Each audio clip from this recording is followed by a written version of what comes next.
musik itu di dalam pembahasan ilmu fikih ulama berbeda pendapat. Ya, berbeda pendapat. Ada yang jumhur ulama, banyak ulama mengatakan musik hukumnya haram. Sebagian ulama mengatakan hukumnya mubah. Kalau namanya mubah ya nanti bisa saja dia naik, dia akan turun derajat gara-gara yang mubah ini jadi nggak benar, bisa saja. Tapi hukumnya mubah. Ini teman-teman pembahasannya ilmiah, bukan emosi. Kalau kita hari ini bahasanya pakai emosi, ya mohon bahasanya ilmiah. Yang mengatakan bahwa haram punya dalil, yang mengatakan mubah punya dalil. Saya berikan contoh. Yang mengatakan haram menyampaikan ini ada dalil yang sahih. Yang menyatakan mubah mengatakan tidak satu pun sahih.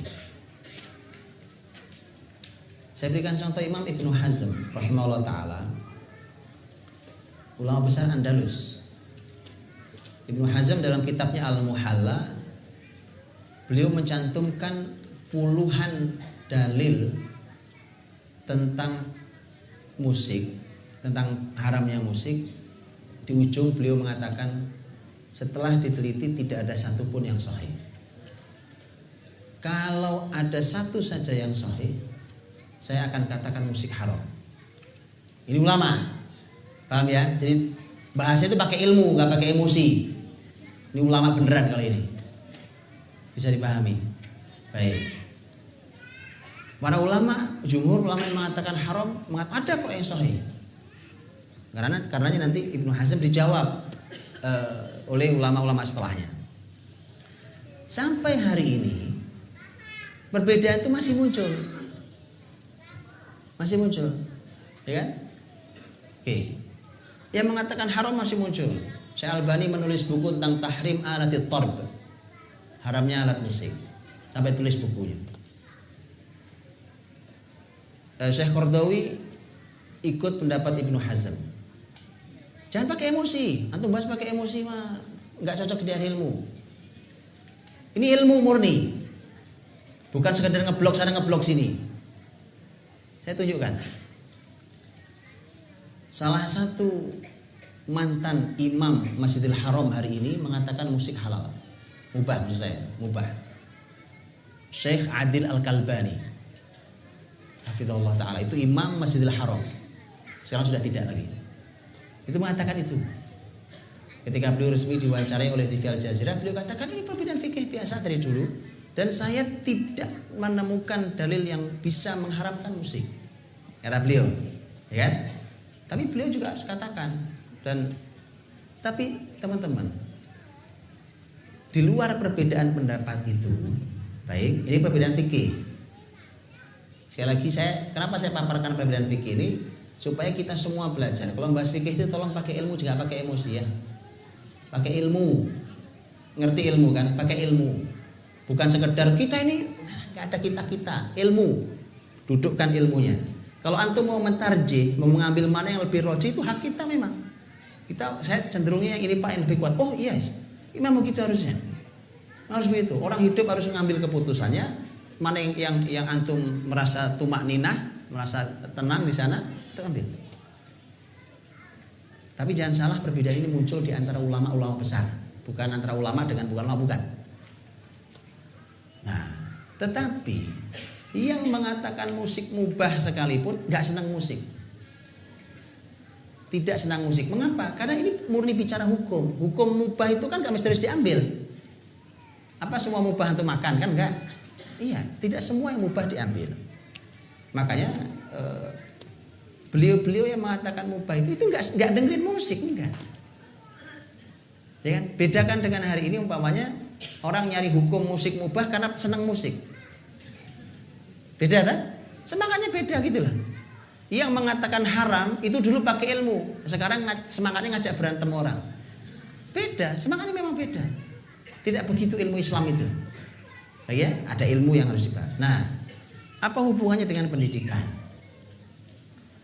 Ternyata terlepas dari perbedaan pendapat, Tadi sudah diberikan sinyal besar bahwa yang mengatakan mubah pun tidak senang musik, gitu ya. Saya, antum tahu Musyari Rasyid ya? Tahu ya, Qori Musyari Rasyid. Musyari Rasyid Al-Fasih, suaranya enak Mas itu. Saya juga dengarkan beliau diwawancarai di TV Mesir tentang musik. Jika ditanya, menurut antum musik haram apa halal?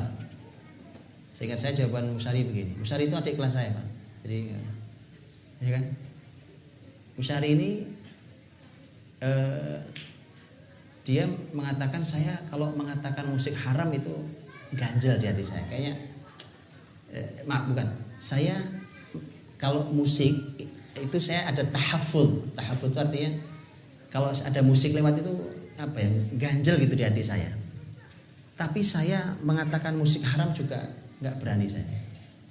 Sehingga saya begitu jawabannya, Allah alam. Tapi perlu antum pahami, saya ini dari kecil telinga saya ini memang telinga Quran, duduk dengan Mas Syai, duduk. Jadi saya mau sampaikan apa? Yang mau saya sampaikan? Yang mau saya sampaikan gini, Pak. Bahwa para ahli ilmu yang mengatakan musik mubah itu bukan berarti senang dengerin musik. Nah, kalau sudah bicara tentang pendidikan, ini tentu yang sangat tegas umpamanya diantaranya adalah Imam Ahmad. Imam Ahmad ketika ditanya oleh putranya, apakah bagaimana menurut ayah tentang musik, jawaban Imam Ahmad, saya nggak suka.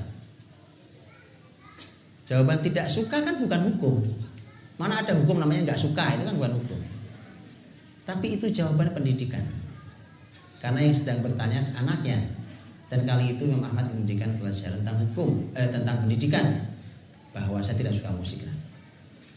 Kemudian beliau mengatakan, fa innal musiqa tunbitun nifaq. Musik itu menumbuhkan kemunafikan dalam hatimu. Ya, makanya nggak usah.